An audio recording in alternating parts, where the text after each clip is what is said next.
আসসালামু আলাইকুম সকল পোল্ট্রি খামারি ভাই বন্ধুরা, আশা করি সবাই ভালো আছেন।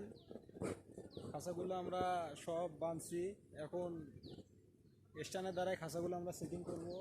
এই খাঁচাগুলো আমাদের সব বান্ধা হয়ে গেছে, মানে এগুলো বান্ধা রাস্তার মধ্যে রাখিয়ে দিচ্ছে আর কি। এরপর এখান থেকে নিয়ে গিয়ে খাঁচাগুলো সেট করব মুরগির ঘরে।